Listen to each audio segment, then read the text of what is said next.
Dikisahkan, seorang pemuda dari keluarga kaya yang selalu bersenang-senang dan jauh dari sang penciptanya. Dia memiliki hubungan romantis dengan lebih dari satu gadis. Hal itu berlangsung sampai dia bertemu dengan seorang gadis berkerudung dan taat agama. Dia memutuskan untuk melamarnya dan menikah dengannya. Akan tetapi, keluarga dari gadis itu ragu setelah banyak mendengar tentang pemuda ini yang tidak mereka sukai, terutama hubungan cintanya dengan banyak gadis. Maka mereka memutuskan untuk menolak lamarannya tersebut. Akan tetapi, wanita itu berkata pada ayahnya, "Aku akan berbicara padanya. Setelah itu, baru aku yang akan memutuskan pilihanku." Saat pemuda itu bertemu dengan wanita tersebut, wanita itu berkata padanya, "Kamu harus menyelesaikan hubunganmu dengan wanita lainnya dan mendekatkan diri pada Allah dengan berbuat baik. Dan aku tahu ini tidak mudah bagimu, tetapi aku akan berwasiat padamu tentang 4 perkara. Jika diterapkan, kamu akan menemukan semua yang baik, insya Allah. Pertama, kamu harus dalam keadaan berwudu dari hari pertama sampai akhir. Perbanyaklah membaca Al-Quran di antara solat-solatmu.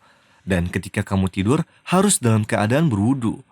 Kedua, perbanyaklah mengucap yang Allah cintai, Subhanallah, Alhamdulillah, dan Allahu Akbar sepanjang hari, serta perbanyaklah berdoa. Ketiga, bersedekahlah setiap hari, mensucikan harta dengan zakat dan mengobati orang sakit dengan sedekah. Keempat, perbanyaklah memuji Allah yang Maha Esa. Pemuda itu pun setuju dengan semua wasiat yang diberikan oleh gadis itu. Akhirnya, dia memutuskan semua hubungannya dengan yang Allah murkai, dan dia memulai hidup baru. Dia pun melamarnya. Tetapi, salah satu wanita ingin membalas dendam padanya dengan dalih bahwa dia berjanji padanya akan tetapi dia meninggalkannya dengan begitu gampang. Kemudian dia mengirimkan sihir pada laki-laki itu yang berdampak merubah laki-laki ini menjadi seperti anak kecil, tidak memikirkan apa-apa. Keluarganya terpaksa membawanya ke luar negeri jauh dari orang-orang dan tanpa sepengetahuan tunangannya. Dan ketika gadis itu menghubungi keluarganya untuk memastikan kabarnya, keluarganya menjawab bahwa dia adalah sebab atas apa yang telah menimpa laki-laki itu. Jika saja tidak ada pertunangan ini, maka anak mereka tidak akan sakit seperti ini. Gadis itu pun sangat sedih karena dia jauh darinya dan tidak tahu apa-apa tentang dia selain nomor ponselnya yang mana sudah dipegang oleh keluarganya. Tetapi kepercayaannya kepada Allah menghapus kesedihannya. Maka dia bersedekah ke beberapa orang miskin dengan harapan kesembuhan tunangannya. Dan sepanjang malam dia mengeluh kepada Allah dan berdoa, menangis dan berkata, "Ya Tuhan, selesaikanlah urusanku pagi ini." Dengan angin pagi, Allah mengabulkan doanya. Maka ketika dia membuka teleponnya dan menemukan lebih dari 20 panggilan telepon dari tunangannya, dan ketika dia menelponnya, dia mengetahui bahwa Allah telah menyembuhkannya dan dia berada dalam kondisi yang sangat baik. Dan mereka pun menetapkan tanggal untuk pernikahan mereka. ومن يتق الله يجعل له مخرجا ويرزقه من حيث لا يحتسب ومن يتوكل على الله فهو حسبه إن الله بالغ أمره قد جعل الله لكل شيء قدرا. Dikisahkan, seorang wanita berusia 40 tahun yang rajin sholat serta membaca Al-Quran. Dia adalah sosok yang begitu rajin sehingga banyak orang yang iri padanya. Dia selalu datang ke tempat anak-anaknya sekolah untuk menanyakan tentang pencapaian dan nilai mereka. Setiap waktu zuhur, di bawah teriknya matahari yang membakar, dia selalu menunggu kedua anaknya di jalan, yang mana jarak dari rumah ke sekolahnya sekitar 0,5 kilometer, agar dia bisa menjemput kedua anaknya pulang. Dan dia selalu membawa tas anak-anaknya sepanjang perjalanan pulang. Lalu setelah dia menyiapkan makan siang setengah jam kemudian, dia kembali menunggu anak perempuannya yang lain agar bisa pulang bersamanya. Kemudian, dia bersama anaknya yang kecil menunggu di sekolah sore harinya dan selalu duduk dari jam 4 sore hingga jam 8 malam. Karena rumahnya yang jauh dari sekolah, dia menggunakan transportasi umum setiap harinya. Dia selalu bertamu ke sekolah dan tidak pernah mengeluh ataupun bosan. Semua yang ada di sekolah sangat menghormati karena sifat keibuannya dan cintanya pada anak-anaknya. Juga selalu mengawasi mereka setiap hari, walaupun kemiskinan membebaninya. Anaknya yang paling kecil yang jam sekolahnya sore tidak mau duduk kecuali ibunya berada di depan kelas. Maka dari itu, ibunya selalu menjadi tamu yang lama setiap hari di depan kelas anaknya di atas kursi kayu yang sandarannya rusak. Para penghuni sekolahan iri dengan kesabaran dan ketegarannya dalam mengurus anak-anaknya karena kecintaannya terhadap mereka. Dari jendela kantor kepala sekolah, terlihat seluruh area sekolah dan tidak satupun pemandangan yang terlihat selain sang ibu yang sedang duduk di tempatnya seakan-akan dia dan kursi itu diberikan perekat. Dia membaca Al-Quran dan berzikir dengan khusyuk. Pada saat azan maghrib, dia pergi ke masjid sekolah untuk sholat bersama para guru. Pada suatu hari, kepala sekolah memanggilnya lalu berkata, "Apakah kamu tahu bahwa sekolah telah memilihmu sebagai ibu paling teladan di tahun ini?" Wanita itu terkejut dan keheranan seakan-akan tidak percaya akan ini semua. Dia pun berkata, "Aku?" Lalu kepala sekolah berkata, "Ya, siapa lagi selain kau dari kota ini yang layak mendapatkannya bahkan di negeri ini sekalipun?" Wanita itu menangis sejadi-jadinya, yang membuat kepala sekolah malu karena kabar ini ternyata membuatnya menangis. Lalu dia bertanya, "Kenapa kau menangis seperti ini? Bukankah kamu seharusnya senang karena kami telah memilihmu?" Wanita itu berkata, "Tentu saja aku senang. Aku hampir mati karena bahagia. Tapi sebenarnya aku bukan ibu mereka. Aku melakukan ini bukan agar aku mendapat julukan sebagai ibu teladan. Ibu mereka telah wafat sejak lama. Aku adalah istri dari ayah mereka. Aku belum diberi karunia oleh Allah dengan anak-anak. Maka dari itu, mereka adalah duniaku dan hidupku juga kebanggaanku. Mungkin saja jika aku punya anak-anak, aku tidak akan mencintai mereka seperti sekarang." Lalu dia mengangkat kepalanya dan mengalir air matanya, dan bertanya pada kepala sekolah, "Saudaraku, bisakah aku menjadi ibu yang baik? Aku hanya berharap aku bersama Rasulullah di surga." Dan dialah yang memberitahuku tentang ini saat dia berkata aku dan rombongan yatim sangat dekat di surga. Kepala sekolah tersentuh setelah mendengar hal mengejutkan yang membuatnya meneteskan air mata dan menggetarkannya. "Sungguh, kamu adalah ratu dari seluruh ibu." وآتوا اليتامى أموالهم ولا تتبدلوا الخبيث بالطيب ولا تأكلوا أموالهم إلى أموالكم إنه كان حوبا كبيرا. Pemuda Australia yang bernama Robin menceritakan yang mana sekarang namanya berubah menjadi Abu Bakar setelah masuk Islam. Tentang kisah keislamannya, dia bercerita, "Kisahku dimulai saat tahun pertamaku di universitas. Aku telah melewati tahun ini dengan banyak masalah seperti bercerainya orang tuaku, kecelakaan mobil yang menimpaku, dan meninggalnya salah satu teman terbaikku. Maka aku bertanya pada diriku sendiri, kenapa aku ada di dunia ini? Dan apa tujuan hidupku? Lalu mengapa aku diberikan musibah sebanyak ini?" Aku mulai meragukan kehidupan, dan karena aku seorang Kristen di Australia, maka aku mulai mendalami pengetahuan tentang Kristen. Lalu, aku pergi ke perkemahan gereja. Aku menemukan mereka di sana sedang bernyanyi dengan kata-kata yang tidak aku mengerti. Dan saat mereka melihatku, aku menanyakan mereka banyak pertanyaan yang hingga membuatku lelah. Namun, mereka tidak membuka Injil saat menjawab pertanyaanku. Akan tetapi, setiap dari mereka hanya memberikan pendapatnya masing-masing. Setiap jawaban dari mereka pun berbeda-beda.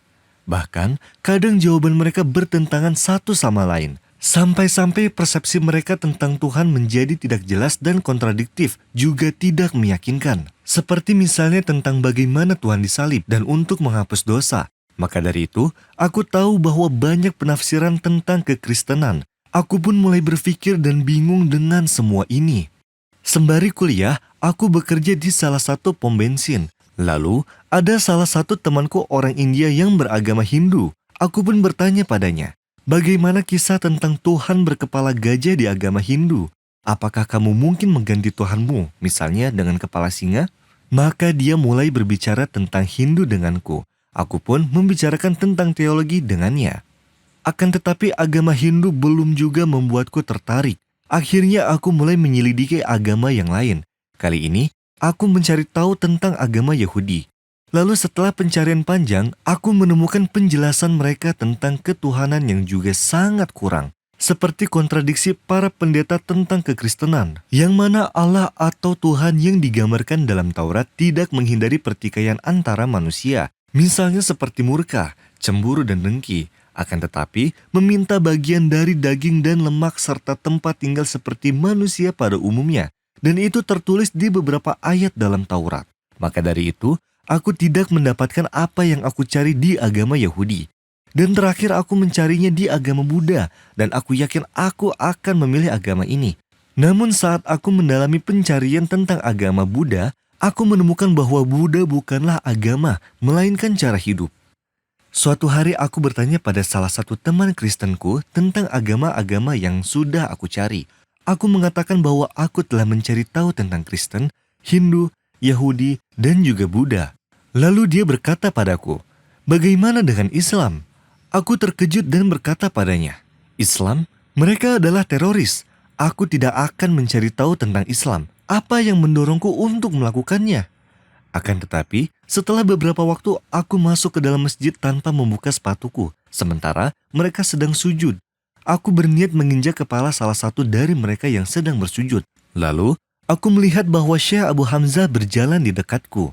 Aku bergumam, "Hari ini aku akan mati." Akan tetapi, Syekh malah tersenyum dan berkata, "Hari yang indah wahai temanku.